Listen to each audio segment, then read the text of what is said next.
Sangka hanya berserah, kita harus berusaha dengan amalan dan takwa, tugu sejahtera. Janganlah kita terlena hingga leka terlupa keindahan di dunia hanya sementara. Insaflah kembali ke jalannya. Jika dirimu berdosa, mohon keampunannya. Sesungguhnya Tuhan Maha Pengasih, juga Maha Penyayang. Lafazkanlah Subhanallah. Bukalah hatimu, wahai insani, ikhlaskan jiwamu, setulus murni pasrahkan dirimu pada Ilahi. Moga hidupmu diberkati. Ingatlah selalu pada yang satu, dikala gembira, dikala sendu, amalkan bersyukur setiap waktu, semakanlah keredaanmu. Kita hanya manusia, perlukan hidayahnya agar hidup di kurnia nikmat cahayanya. Sujudlah sebagai hamba Tuhan yang Maha Esa, mulia dan berkuasa dari segalanya. Sedarlah atas kebesarannya dengan pemberiannya. Kita hidup di dunia, lihatlah pada keagungannya. Tuhan Maha Pencipta, ucapkanlah Alhamdulillah.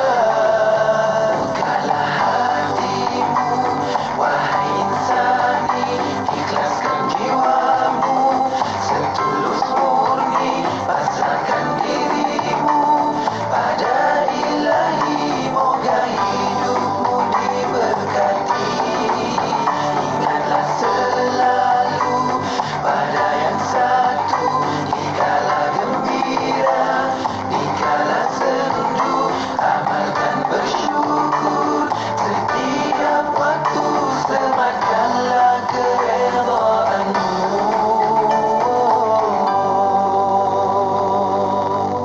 Hiburan mendidik jiwa, hanya yang terbaik di IKIM, Inspirasi Inforia Islami.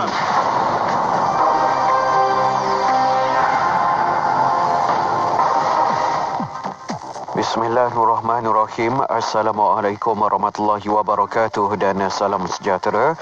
Bersama saya Ahmad Nazari Muhammad Yusof dalam berita IKIM. Fama niaga berhad yang mampu menyediakan 2 juta sebulan vaksin CoronaVac keluaran syarikat farmasetikal China Sinovac Life Sciences Company Limited Sinovac yakin pihaknya akan dapat menampung permintaan harian vaksin yang disasarkan negara nanti.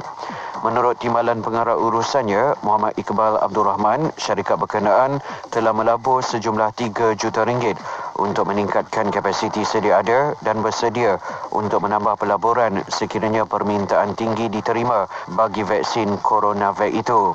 Beliau turut berkata Fama Niaga telah menandatangani perjanjian dengan Sinovac untuk membekalkan 14 juta dos vaksin COVID-19 dengan proses pembotolan dibuat di kilang berteknologi tingginya di Puchong, Selangor. Kerajaan Negeri Kelantan memperuntukkan sejumlah 2.11 juta ringgit sebagai bantuan khas COVID-19 fasa 2 dalam usaha membantu rakyat yang terkesan susulan pelaksanaan Perintah Kawalan Pergerakan PKP di negeri itu. Menurut Menteri Besar Kelantan, Datuk Ahmad Yaakob, ini termasuk program bantuan sejahtera tani berjumlah 1.41 juta ringgit bagi mengurangkan beban dan kesan yang dihadapi oleh para petani, penternak dan nelayan. Jelas pula lagi program bantuan tersebut akan diselaraskan oleh pihak jabatan berkaitan sekaligus memastikan rantaian bekalan makanan terus terjamin. Kerajaan Negeri Kedah menawarkan pinjaman mudah tanpa faedah kepada pengusaha pelancongan bagi meringankan beban mereka yang terjejas akibat penularan wabak COVID-19 sejak tahun lepas. Menteri Besar Kedah Muhammad Sanusi Muhammad Noor berkata pinjaman maksimum RM5,000 bagi setiap pemohon itu turut ditawarkan kepada golongan penghantar makanan terpilih. Selain itu, kata beliau, pinjaman tersebut akan diuruskan oleh Unit Pembangunan Usahawan Negeri Kedah UPUK dan bayaran tunai akan terus dikreditkan ke akaun pemohon yang berjaya. Sekian saja berita IKIM untuk edisi 10 pagi ini. Berita seterusnya bakal ke udara pada pukul 12.30 hari ini. Assalamualaikum warahmatullahi wabarakatuh dan teruskan kesetiaan anda bersama IKIM, Inspirasi Inforia Islami. Laporan berita tadi dari sumber bernama Kapsul Masa. Pada 19 April dalam tahun 1983, Seminar Wanita Islam Asia Tenggara, Anjuran Pertubuhan Belia Islam Sedunia telah berlangsung di Universiti Kebangsaan Malaysia UKM Bangi, Selangor. Seminar bertujuan untuk memberi kefahaman yang lebih mendalam tentang penglibatan kaum wanita dalam pembangunan sosioekonomi.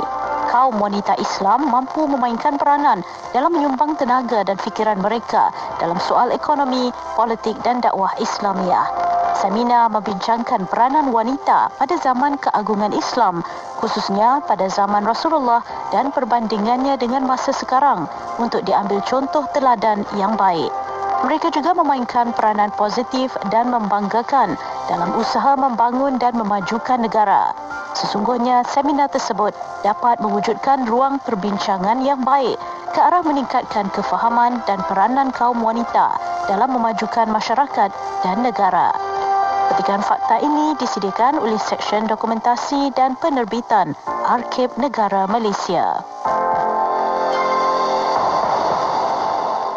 Bismillahirrahmanirrahim. La hawla wa la quwwata illa billah.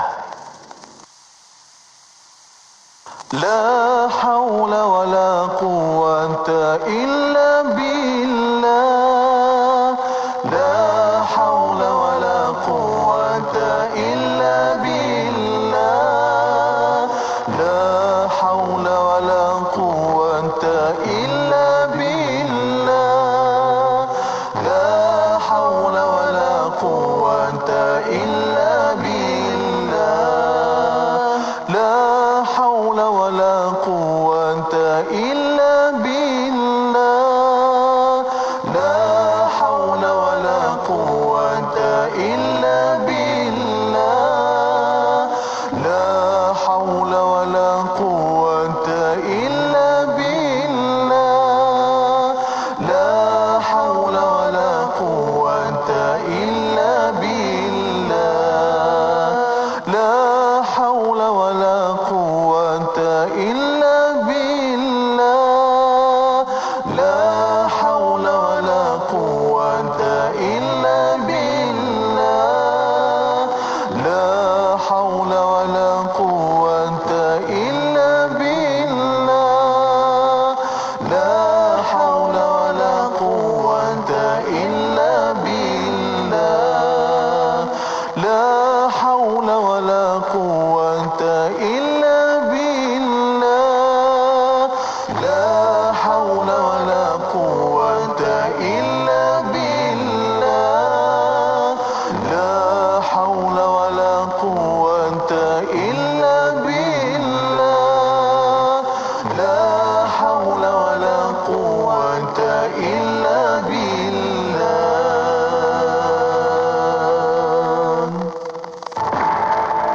Sekarang ini memang kebimbangan Kementerian Kesihatan melihat kepada trend terkini kes-kes makin meningkat.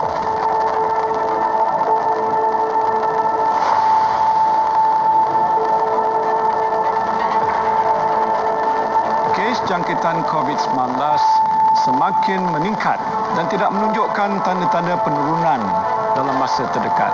Oleh itu, kerajaan perlu mempunyai kuasa-kuasa tertentu bagi memastikan wabak ini dapat dibendung dengan lebih berkesan dan perkhidmatan kesihatan yang disampaikan kepada rakyat tidak lumpuh.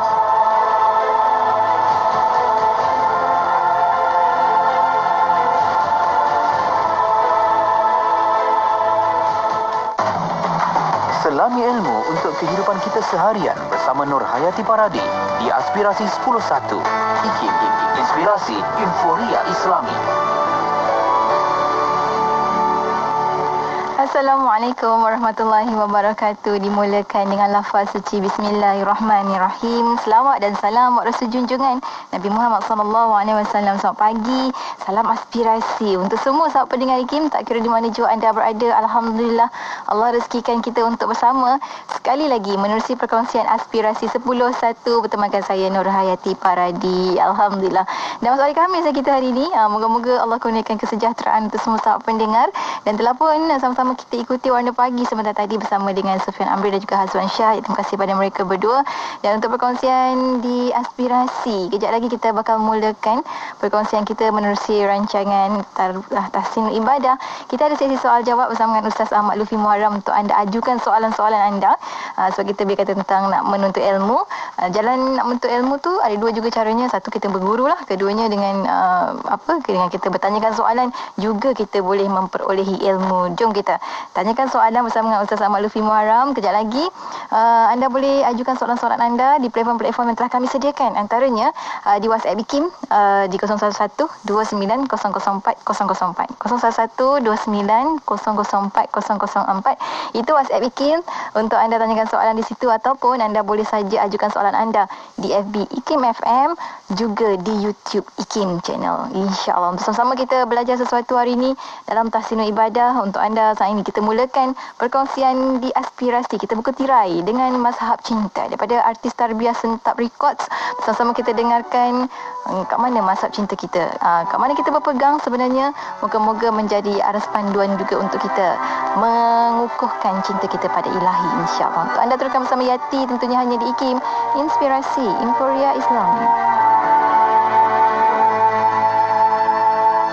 Kisah sebuah gunung bernama Uhud, didaki Rasul dan 3 pengikut. Bergegar Uhud, lantai minggu, di tenteram Rasul menenangkan rindu. Alkisah di perkebunan, merintisi unta,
Rasa pohon taman yang kekeringan, dahulunya mimbar namun ditinggalkan, menangis rendah tiba si bayi, ditenangkan rasul lantas didakapi. Walau cinta umat arung neraca, pasti cintanya lebih dari segalanya.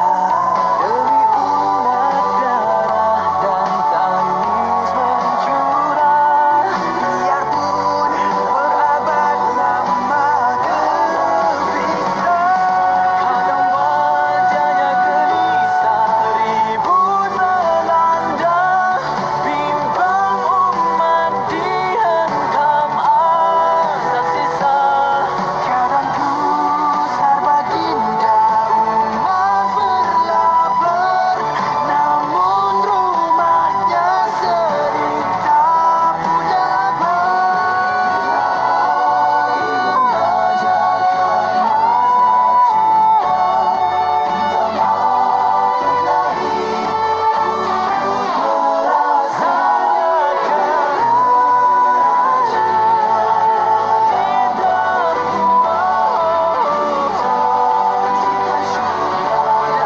bersamanya.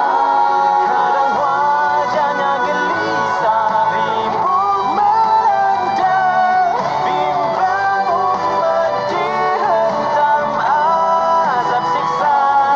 Kadang gusar baginda umat berlapar, namun rumahnya sering tak punya apa.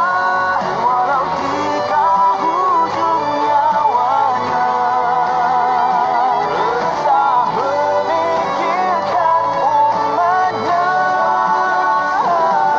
Tiada sebegitu hebat cintanya, layakkah ku jadi umatnya? Layakkah aku kan bersamanya?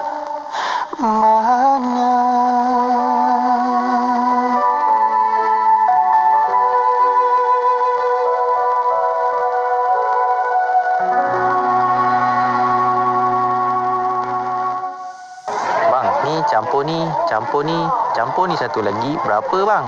Okey, kejap. Ni harga dia. Oh, murahnya bang.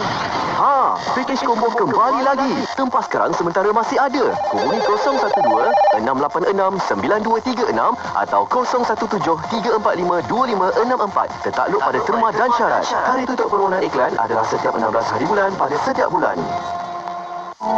Ayo sertai kempen Jom Menyumbang RM50 demi pembebasan Masjid Al-Aqsa dan Palestin. Hubungi kami 03-8926-7019 dan layari Facebook Aman Palestin. Dengan roh, dengan darah, kami berkorban untukmu ya Aqsa. 1 jam setiap hari membangun motivasi diri. Dengarkan alunan ayat suci Al-Quran dan seruan azan bersama segmen Renungan Hikmah setiap hari jam 7 hingga 8 malam di IKIM, Inspirasi Inforia Islami.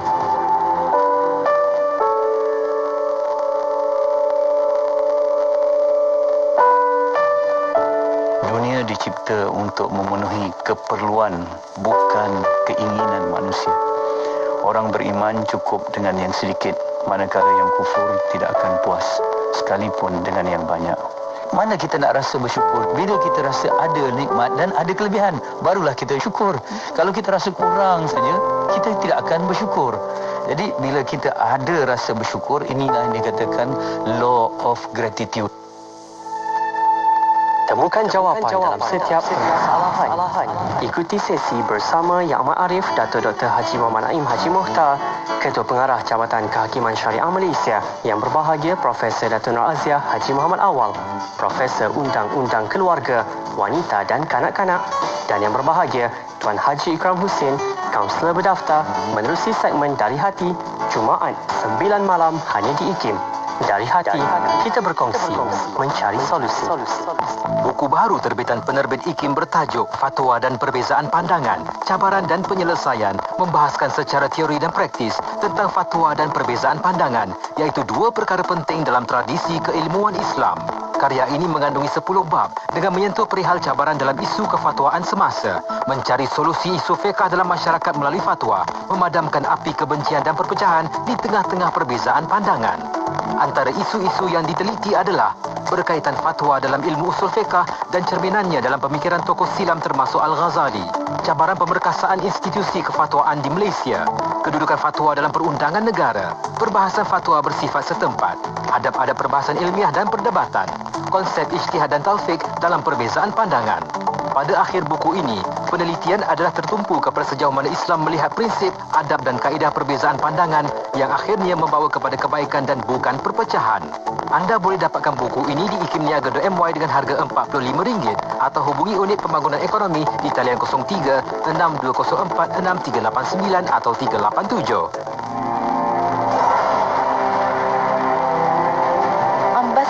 Abul Qasim Ibn Firnas lahir pada tahun 810 Masihi di Ronda, Andalus yang kini dikenali sebagai Ronda Spanyol. Beliau menguasai pelbagai bidang ilmu, termasuklah astronomi, kimia, fizik, adab dan kesusasteraan serta muzik. Ibn Firnas terkenal kerana berjaya menghasilkan beberapa penciptaan yang penting.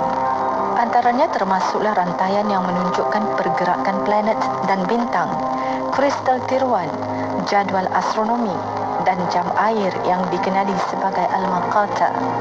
Di samping itu, beliau juga berjaya menyediakan simulasi kurung dan kilat dan mencipta kaedah menghasilkan kaca daripada pasir. Sumbangan penting beliau yang lain ialah memajukan proses memotong dan mengilap kristal yang membolehkan Spanyol menghentikan pengeksportan kuarts ke Mesir bagi tujuan pemotongan. Pada tahun 852 Masihi, Ibn Firnas cuba melakukan ujian untuk terbang dari menara Masjid Mezquita di Cordoba dengan menggunakan sayap yang diperbuat daripada jubah yang disangga kayu dan diikat tali sutera. Beliau berjaya mendarat namun mengalami kecederaan ringan. Alat yang digunakan Ibn Firnas inilah kemudiannya dikenali sebagai payung terjun yang pertama di dunia. 89.5 FM di Melaka. IKIM, Inspirasi Inforia Islami. Tak kira di mana jua anda berada, terima kasih kerana terus setia bersama kami di IKIM Inspirasi Inforia Islami menerusi perkongsian di aspirasi. Untuk jam pertama kita akan bersama dengan anda menerusi perkongsian Tahsinul Ibadah. Dah pun bersedia di hujung talian untuk bersama dengan sahabat pendengar tak lain tak bukan tetamu tetap kita. Kita ada Ustaz Ahmad Lutfi Muharram di hujung talian. Assalamualaikum Ustaz.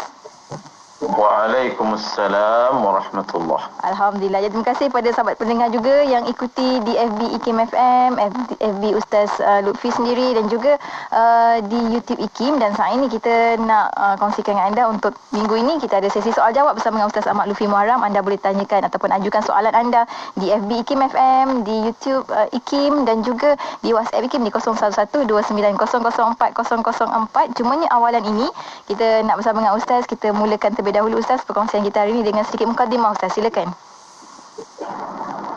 Assalamualaikum warahmatullahi wabarakatuh. Bismillahirrahmanirrahim. Alhamdulillahi rabbil alamin. Wa sallallahu ala sayyidina Muhammadin wa ala alihi wa sahbihi ajma'in. Wala hawla wala quwwata illa billahil aliyil azim. Terima kasih kepada DJ Nur Hayati Paradi selaku penerbit rancangan Tahsinul Ibadah dan ustazah kita pada pagi ini, dan seterusnya sidang pendengar IKIM yang dirahmati Allah Subhanahu wa ta'ala. Al-Imam Abu Hanifah ketika mendefinisikan fiqh ataupun fiqh. Beliau menyatakan fiqh ataupun fiqh itu adalah ma'rifatun nafsi ma laha wa ma 'alaiha. Ma'rifatun nafsi, seseorang mengetahui apa yang baik untuknya dan apakah yang buruk ke atas dirinya. Seseorang mengetahui apa yang sepatutnya dia lakukan dan apakah yang sepatutnya dia hindari. Maka itulah yang dimaksudkan dengan fiqh, iaitu kita mengetahui halal dan haram dalam kehidupan kita. Perkara yang baik apa dia? Perkara yang halal, perkara yang diperintahkan oleh Allah Subhanahu wa taala terhadap diri kita. Perkara yang buruk apa dia? Perkara yang dilarang oleh Allah Subhanahu wa taala. Merangkumi semua aspek kehidupan. Satu sifat yang perlu ditimbulkan dalam diri setiap orang mukmin, iaitu keinginan yang bersungguh-sungguh, yang bergejolak untuk mengetahui apa perintah Allah atas diri dia dalam setiap apa yang dia buat. Contoh, saya buat satu perkara, maka saya tanya diri saya balik, adakah apa yang saya buat ini betul segi agamanya ataupun sebaliknya. Sifat inilah yang dipanggil sifat ilmu yang perlu ada dalam diri setiap orang Islam. Apa yang dia terlibat dalam kehidupan dia, setiap percakapan dia, setiap ibadah dia, muamalat dia, cuba dia tanya diri dia, apa yang saya buat ni betul ke segi agama? Kalau dia tak boleh jawab, kalau dia tak boleh jawab, diri dia tak boleh jawab, maknanya ilmu fiqh tentang perkara itu belum ada lagi dalam diri dia. Belum ada. Jadi apa perlu dia buat? Maka dia berhubung dengan ulama, bertanya dengan asatizah. Daripada situlah proses menuntut ilmu itu boleh diperolehi oleh orang-orang awam. Ada sahaja masalah berhubung dengan ulama dan tanya kepada mereka, maka ilmu baru bertambah. Ilmu baru bertambah sehingga seseorang itu dia mempunyai sifat cakna terhadap agamanya dalam semua aspek kehidupan yang berlaku dalam diri dia. Alhamdulillah. Terima kasih banyak Ustaz untuk awalan mukadimah sebagai jentikanlah untuk kita sentiasa mencari ilmu, kena faham ilmu, kena tahu jalan ilmu juga insya-Allah. Apapun, kita nak mulakan sesi soal jawab kita pada hari ini untuk sahabat-sahabat yang tanyakan soalan di FB IKIM FM, di WhatsApp IKIM dan juga di YouTube IKIM. Kita ke soalan pertama kita yang telah pun dihantarkan oleh Ishak dari Johor di WhatsApp IKIM. Ustaz kata, jika seorang anak menjadi imam ke atas jenazah bapanya, adakah boleh dia menjadi imam solat itu buat kali kedua, Ustaz? Dibahaskan oleh ulama Syafi'i, adakah sembahyang jenazah boleh diulang lagi sekali? Maksudnya orang yang sama melakukan solat jenazah atas jenazah yang sama dua kali. Pertama dia jadi imam di rumah, kemudian jenazah dibawa ke masjid, dia menjadi imam sekali lagi. Itu yang dimaksudkan oleh yang bertanya. Maka jawapannya tidak disunatkan. Kalau segi sunat lah, tidak disunatkan untuk mengerjakan solat jenazah dua kali untuk jenazah yang sama.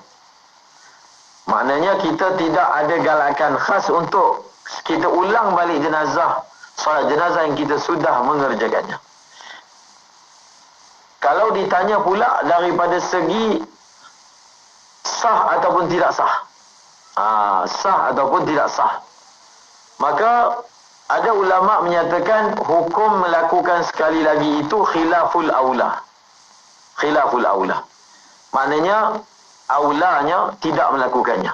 Tapi kalau melakukannya juga, tidak ada apa-apa hukum daripada segi dosa dan makruhnya. Yang kedua makruh, iaitu apabila telah mengerjakan solat tersebut maka makruh untuk diulang lagi sekali.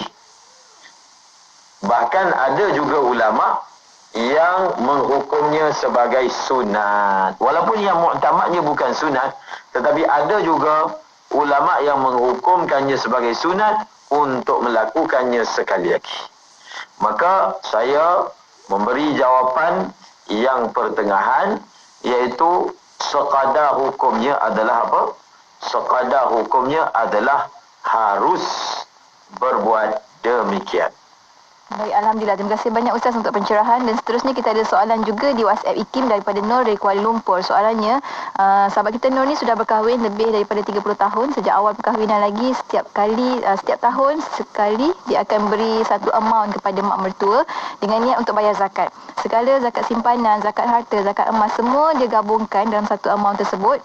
Tapi mak mertua gunakan duit tu untuk bayar kepada pihak masjid atau mana-mana pihak yang diperlukan, yang perlukan duit tu untuk tanggung kerosakan. Jadi macam mana status pembayaran zakat sahabat kita ni selama ini, Ustaz?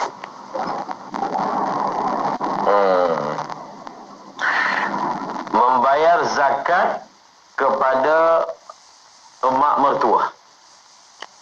Berdasarkan soalan yang diajukan, emak mertua itu sendiri sebagai penerima zakat ataupun asnaf, betul? Bukan pihak yang kedua, iaitu pihak masjid ataupun pihak-pihak lain yang memerlukan duit. Apa yang saya faham daripada soalan yang bertanya, bukan dia mewakilkan mak mertuanya untuk memberi zakat kepada asnaf, tetapi mak mertua itu sendiri sebagai penerima zakat. Adakah betul tindakan ini ataupun sah pembayaran zakatnya? Maka dia bergantung kepada asas adakah mak mertuanya itu sendiri asnaf.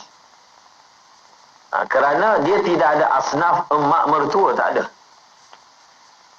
Mak mertua ke, bapa mertua ke, adakah dia asnaf? Adakah dia asnaf tu maksudnya adakah dia termasuk dalam salah satu 8 kumpulan yang dinyatakan dalam hadis ataupun di dalam Al-Quran? Sekiranya ya, maka betul lah apa yang dia lakukan. Dan sekiranya tidak, maka tidak betul lah apa yang dilakukan. Adakah mak mertua yang bertanya itu asnaf ataupun tidak? Maka yang bertanya lebih mengetahui keadaannya. Kalau kita tidak faham apakah yang dimaksudkan asnaf, maka boleh rujuk kepada asatizah berdekatan. InsyaAllah. Terima kasih Ustaz. Seterusnya di WhatsApp IKIM, Awang Kerdil tanyakan 3 soalan. Yang pertama, kaki sahabat kita ni berbalut. Jadi bagaimana cara untuk dia mandi wajib dan juga berwuduk? Yang kedua, niat tayamum hanya niat mengharuskan solat, baca Al-Quran, atau tayamum itu niat mengangkat hadas kecil dan besar, Ustaz? Yang ketiga, adakah sahabat kita ni wajib mengulang mandi jika telah sihat, Ustaz? Kaki saya berbalut. Jadi bagaimana cara saya nak mandi wajib dan berwuduk? Itu soalan pertama. Kita jawab dulu sebab soalannya 3, 4. Bagaimana saya nak mandi wajib dan berwuduk? Maka caranya adalah dia perlu melakukan 3 perkara. Saya ambil wuduk dulu. Ketika berwuduk, dia membasuh anggota yang sihat yang boleh disentuh air. Apabila tiba di bahagian kaki, dia buat 3 perkara. Pertama, tayamum. Yang kedua, menyapu air di atas balutan.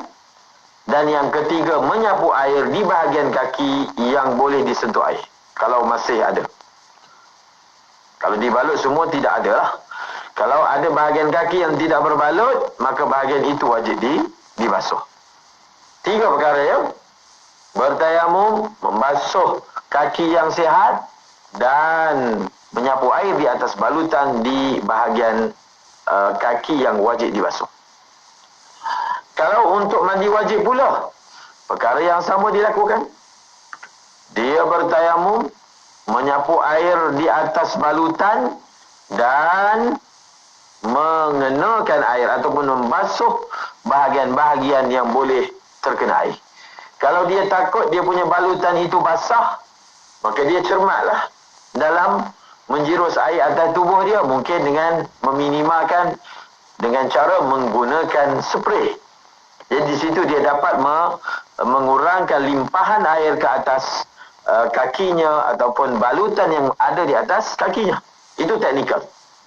Dia boleh fikir macam mana nak mengurangkan air daripada melimpah di atas balutannya dan akan merosakkan balutan tersebut. Itu soalan pertama. Soalan kedua apa dia tadi? Soalan kedua berkaitan dengan niat tayamum. Hanya niat mengharuskan solat ataupun baca Al-Quran saja, atau tayamum itu niat mengangkat hadas besar dan kecil, Ustaz? Dan bila kita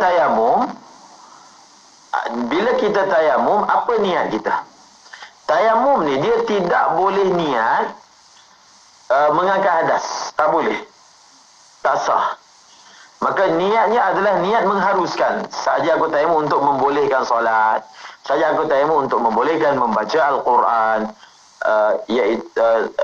Saja aku tayamum membolehkan memegang Al-Quran. Itu cara niatnya. Dia panggil istibahah. Adapun niat mengangkat hadas tidak boleh. Dan kalau dia berbuat demikian, dia niat sedemikian, maka tayamumnya tidak sah. Dan soalan yang ketiga, adakah dia perlu mengulang mandinya apabila dia sihat? Tidak. Dia tidak perlu mengulang mandinya. Dia hanya wajib mengenakan air dan melalukan air di atas anggota yang sebelum ini berbalut. Itu sahaja. Adapun anggota yang baki, dia telah mandi tempoh hari. Dia telah mengenakan air atasnya dengan niat mandi. Justru dia tidak perlu untuk mengulangi basuhannya. Adapun bahagian anggota yang di bawah balutan, sudah tentulah dia perlu mengenakan air atasnya, kerana sekarang ini bahagian tersebut sudah sihat dan boleh dikenakan air. Baik, kenakan air dengan niat juga, Ustaz, kan kiranya? Dengan niat. Seterusnya kita ada sambungan juga daripada rentetan soalan tu daripada Johor Puan Mia. Dia kata seorang saudara sakit telah lebih setahun lalu, badan tak boleh terkena air. Untuk bertayamum pun menimbulkan mudarat kepadanya. Adakah cukup baginya untuk menunaikan solat menghormati waktu tanpa wuduk atau tayamum, Ustaz? Kalaulah keadaan saudara itu seperti yang dinyatakan, dan yang mengatakan tidak boleh kena air dan tidak boleh kena tanah adalah orang yang mahir lagi terpercaya. Maksudnya ahli perubatan yang mahir lagi terpercaya. Memang betul tak boleh kena air, tanah pun tak boleh. Adalah penyakit tertentu yang tidak boleh diperlakukan seperti itu. Dikenakan air padanya, dikenakan tanah padanya, iaitu wuduk dan tayamum. Kalau disahkan oleh ahli perubatan yang pertama mahir dalam bidang tersebut, dan yang kedua terpercaya, maka hukumnya adalah dia boleh mengerjakan solat tanpa wudu dan juga tanpa tayamum. Sekali lagi saya ingatkan, ini hanya boleh dilakukan selepas pengesahan tadi. Contoh, kalau ada sebahagian anggota boleh kena, sebahagian anggota tak boleh. Contohnya muka boleh kena air, tangan boleh, kepala dengan kaki tak boleh. Ketika dia ambil wudu, dia wajib membasuh muka, membasuh tangan. Adapun untuk kepala dan kaki, dia gantikan dengan tayamum. Ini dalam contoh ataupun situasi yang lain. Seseorang itu dia hanya boleh membasuh separuh, separuh lagi tak boleh. Maka yang boleh dia kenakan air, yang tak boleh dia gantikan dengan tayamum. Ataupun si fulan ini, tayamum ni dia hanya boleh tayamum dekat muka, tidak boleh tayamum kat tangan. Maka dia wajib tayamum di muka, dan untuk tangan dia tidak perlu tayamum. Dan setelah itu dia akan solat, dan solat itu dipanggil solat menghormati waktu. Baik, Alhamdulillah. Terima kasih banyak Ustaz untuk pencerahan. Seterusnya kita ada soalan daripada rakan kita dari Melaka, Encik Azhar kata. Ada 2 soalan Ustaz. Kata yang pertama, adakah rukun qauli dan tumakninah terpakai juga untuk solat sunat? Solat sunat. Yang kedua, adakah boleh kita membatalkan solat fardu kita setelah kita menyedari yang kita tidak tertinggal mana-mana rukun qauli dan kemudian menunaikan solat itu semula? Maknanya dia membatalkan solat suka-suka macam tu Ustaz. Adakah rukun qauli dan tumakninah terpakai juga untuk solat sunat? Ya. Semua yang disebut sebagai rukun solat dalam sembahyang fardu, itulah juga rukun solat dalam sembahyang sunat. Semua perkara yang disebut sebagai syarat solat dalam sembahyang fardu, maka dia juga syarat sembahyang sunat, kecuali ada kecuali, iaitu pertama berdiri. Berdiri adalah rukun untuk sembahyang fardu tetapi bukan rukun untuk sembahyang sunat. Maknanya boleh sembahyang sunat duduk walaupun tiada uzur. Dan syarat, ada keadaan bagi orang yang musafir di atas kenderaan, dia boleh sembahyang tidak menghadap ke arah kiblat untuk sembahyang sunat. Adapun untuk sembahyang fardu tidak boleh dikerjakan. Itu menjawab soalan yang pertama. Adapun soalan yang kedua, setelah seseorang itu menyedari yang kita tidak tertinggal. Tinggal ke tak tertinggal ni? Yang bertanya ni. Menyedari yang kita tidak tertinggal. Kita ambillah apa yang ditulis, tidak tertinggal. Dia sedar dia tak tinggal mana-mana rukun qauli, tetapi dia tetap membatalkan sembahyang fardunya. Jawapannya tak boleh. Sembahyang fardu tidak boleh diputuskan di tengah-tengah sembahyang tanpa uzur. Dengan catatan, tanpa uzur. Dia rasa kejap lagi lah solat. Misal, lagi 10 minit lah solat, rasa nak minum air pula. Misal, maka adakah boleh berubah nyukian? Tak boleh. Dalam Al-Quran Allah Ta'ala berfirman, wala tubtilu a'malakum, dan kita telah tanggungkan makna ayat Al-Quran ini, janganlah kamu membatalkan amalan kamu, iaitu amalan-amalan fardu kamu. Adapun kalau sembahyang sunat ataupun puasa sunat, maka membatalkannya hukumnya adalah makruh, iaitu sekiranya tanpa ada sebarang keuzuran. Baik, Alhamdulillah. Banyak hari ini Ustaz dah kongsikan dengan kita jawapan-jawapan untuk soalan-soalan daripada rakan pendengar kita. Dan kita akan berhenti rehat seketika untuk sahabat pendengar yang sedang ikuti secara langsung di FB IKIM FM. Saat ini tekan butang share supaya beramai lagi dapat manfaat dari perkongsian kita pada hari ini, insyaAllah. Dan kita akan berhenti rehat ketika kembali selepas ini, tentunya hanya di IKIM Inspirasi Inforia Islami.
Cobalah sedaya mampu hidupkan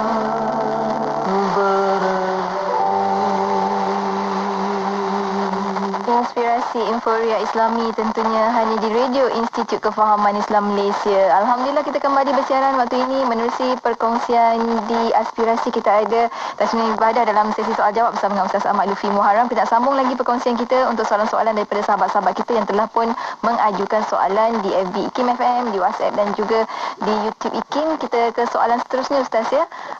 Rakan kita tanyakan soalan ini di WhatsApp IKIM daripada Lia daripada Melaka. Kata, Assalamualaikum Ustaz.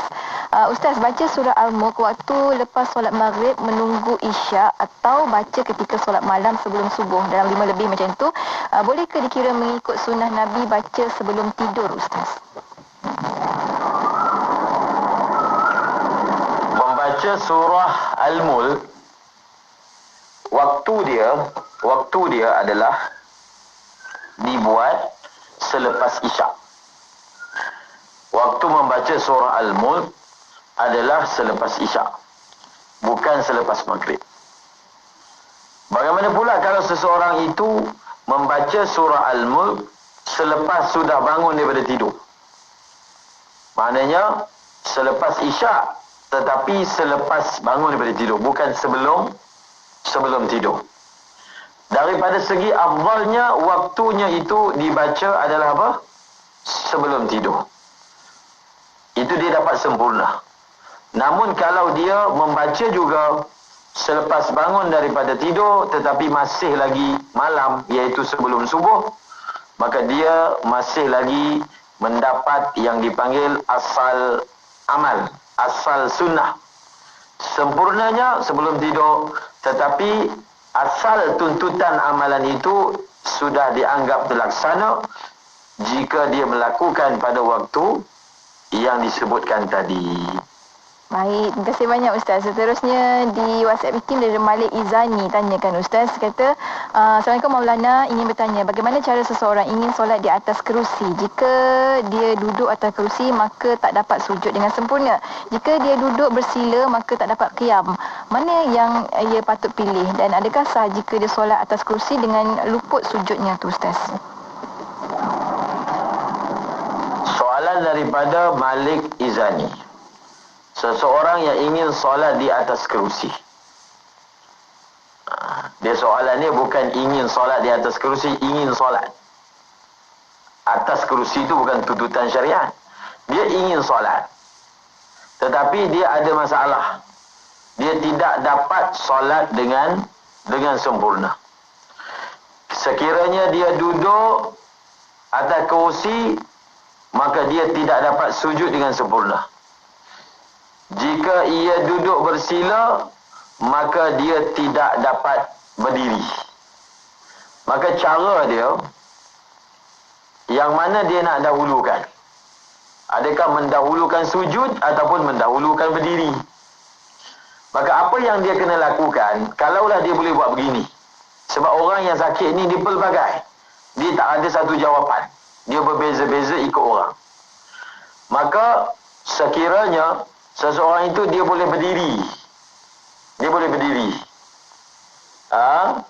Kemudian sujud bagi rakaat pertama dia boleh lakukan. Tetapi nak bangun pula untuk rakaat kedua dia tak boleh lakukan.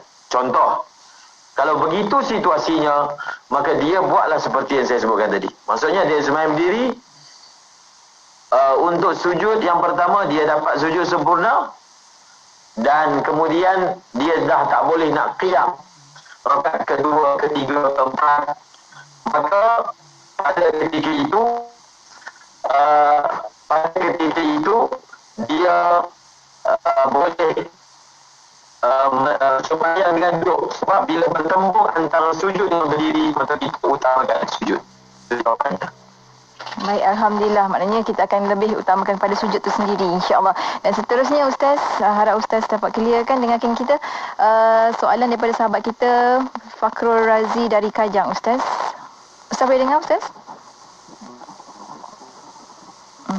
Ada masalah teknikal sedikit. Harap Ustaz kita boleh dapat Ustaz untuk perkongsian kita pada hari ini.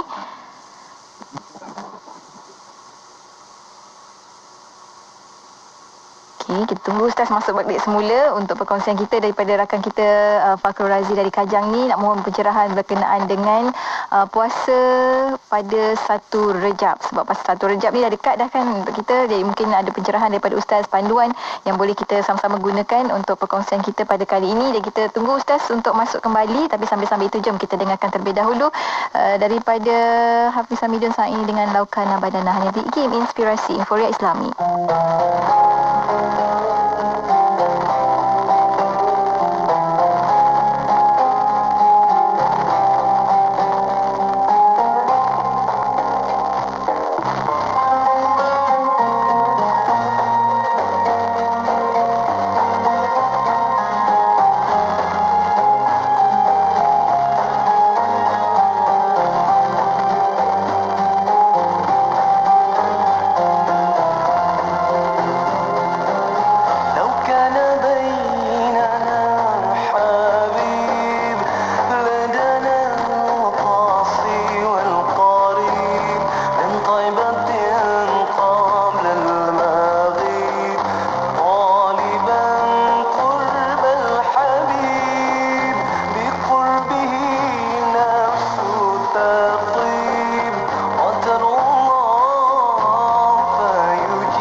Inforia Islami tentunya hanya di Radio Institut Kefahaman Islam Malaysia. Alhamdulillah kita dapat kembali Ustaz Ahmad Lutfi Muharram untuk bersama dengan kita kali ini menerusi perkongsian sesi soal jawab bersama dengan Ustaz Ahmad Lutfi Muharram, dan kita nak ke soalan seterusnya. Tadi soalan daripada sahabat kita yang telah menghantarkan di WhatsApp IKIM Ustaz, daripada Muhammad Fakrul Razi dari Kajang, mohon pencerahan tentang berpuasa pada 1 Rejab Ustaz. Imam Ibn Hajar Al-Asqalani menulis tentang bulan Rejab, Tabyinul Ajab, berkaitan dengan bulan Rejab. Maka dibahaskan tentang adakah ada fadilat yang khas bagi 1 Rejab. Kesimpulannya, kita disunatkan untuk berpuasa pada 1 Rejab daripada segi galakan daripada Rasulullah untuk berpuasa pada bulan-bulan yang suci ataupun dipanggil Ashhurul Hurum. Maka bulan Rejab itu termasuk salah satu daripada bulan-bulan tersebut. Maka galakan itu dia bukan atas nama 1 Rejab secara khusus, tetapi dia merupakan galakan secara umum untuk berpuasa pada bulan-bulan yang suci, dan Rejab adalah salah satu daripadanya. Baik, terima kasih banyak Ustaz. Seterusnya kita ada soalan daripada Azman Muhammad Nur Ustaz. Soalan kita agak pelbagai hari ini berkenaan dengan akikah. Kata semasa bayi seorang bapa telah membuat akikah untuk anak lelaki dengan seekor kambing, bolehkah sebelum dia balik dibuat seekor lagi? Bolehkah Maulana? Adakah boleh dipisahkan antara 2 ekor kambing? Yang pertama dibuat semasa anak kecil, kemudian yang seekor lagi dibuat pada satu masa yang lain, misalnya sebelum balik. Jadi adakah boleh dipisahkan seperti itu? Ya, jawapannya boleh. Baik, seterusnya kita ada soalan daripada sahabat kita ni Ustaz di WhatsApp IKIM. Ada 2 soalan. Yang pertama, seorang ada 4 orang anak, dibukakan akaun bank untuk setiap anak atas nama sebagai pemegang amanah. Jadinya wajib ke seorang itu memasukkan semua jumlah dalam pengiraan zakat simpanannya Ustaz? Dan yang kedua, hutang yang diberi kepada seorang perlu dikira semasa mengira zakat simpanan atau tidak Ustaz? Soalan yang pertama bagaimana? Berkenaan dengan bayaran bayaran buka akaun Ustaz, buka akaun anak, adakah ia juga dikira sebagai boleh dikirakan sebagai zakat Ustaz?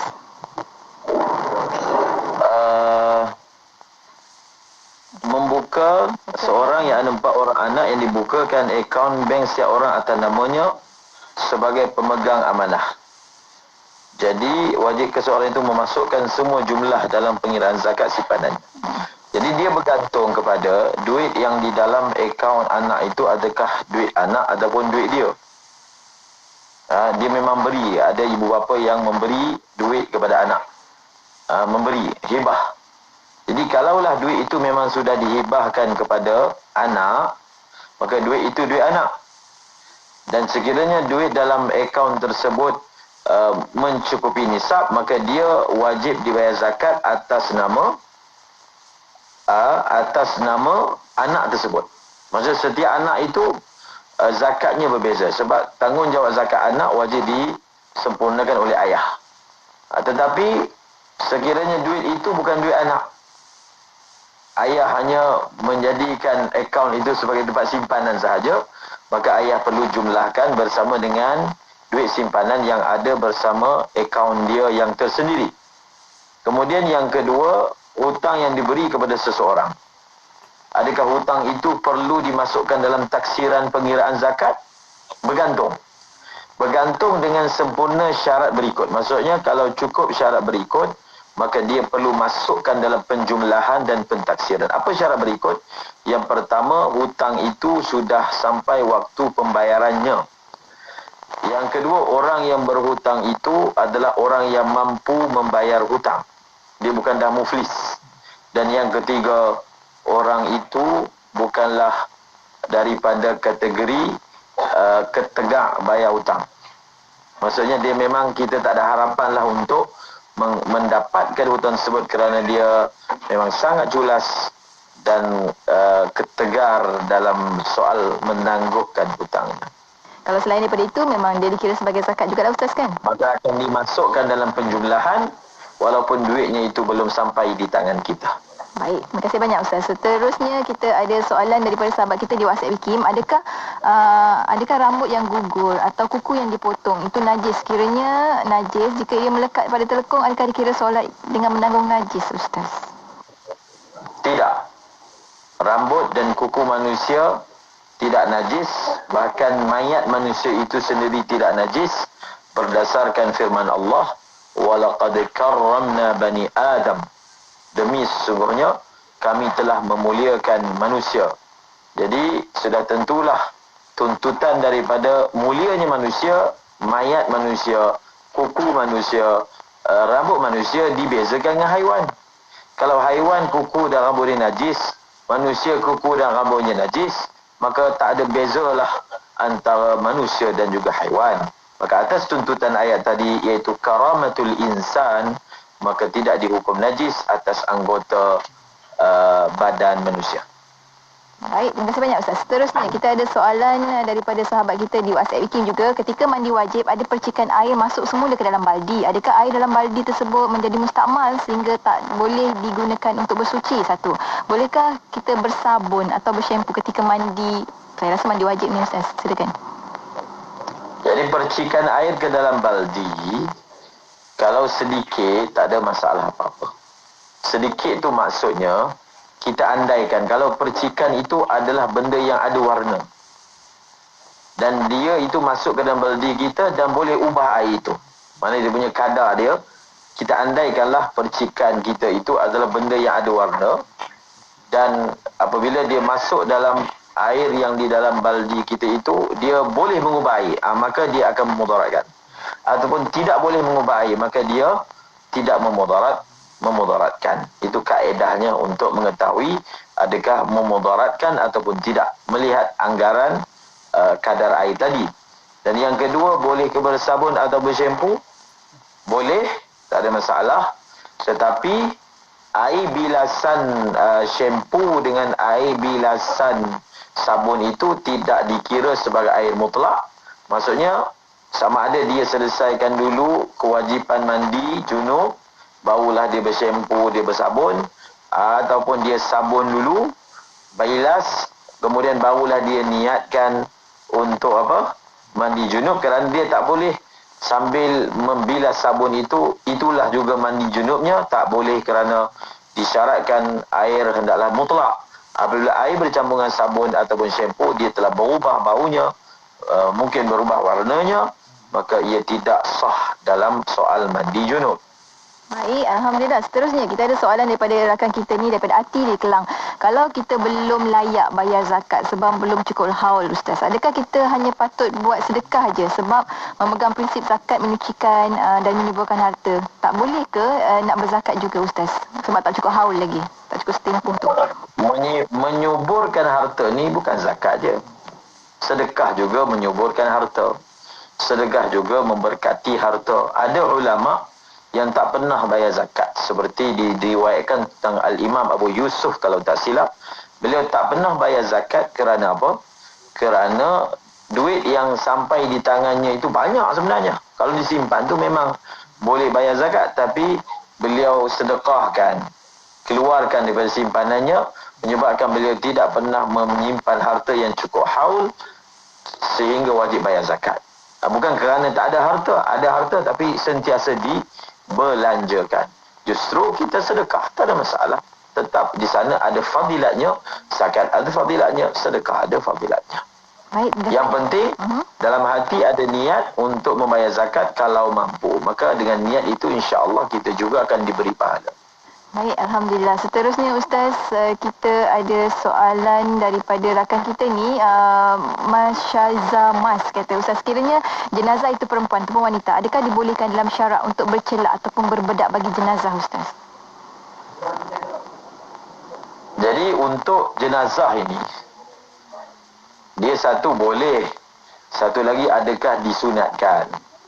Jadi untuk jenazah ini kita disunatkan untuk wangikan dia. Jadi kalau wangikan dengan bedak ke, tapi bukan sampai make up lah. Kerana jenazah ini dia akan pergi ke arah binasa. Maka sebab itu disebut, adakah disunatkan jenazah itu kita potong kuku dia, kita trim rambut dia bagi nampak cantik sikit, kita hias dia, make up dia, tidak disunatkan berbuat demikian. Sekadar kita menguruskan mandinya, mewangikan tubuhnya dengan kapur barus ketika mandi, dengan mengasapkan kain kafannya ketika sebelum kafan, meletakkan cendana misalnya, ataupun minyak un.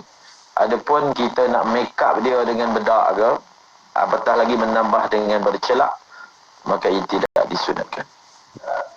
Baik, Ustaz. Seterusnya satu soalan terakhir, Ustaz, daripada Abu Zar, Ustaz. Adakah sah solat jika lafaz salam pertama itu berbunyi Assalamualaikum, bukan Assalamualaikum? Bagaimana pula jika seorang itu menjadi imam tapi lafaz salamnya berbunyi yang macam tadi saya sebutkan, kan? Adakah perlu mufarakah, Ustaz? Bagaimana status solat jemaah yang tidak mufarakah? Kalau lafaz Assalamualaikum memang tidak sah, kerana syaratnya mesti dengan ma'rifah, iaitu dengan alif lam. Assalamu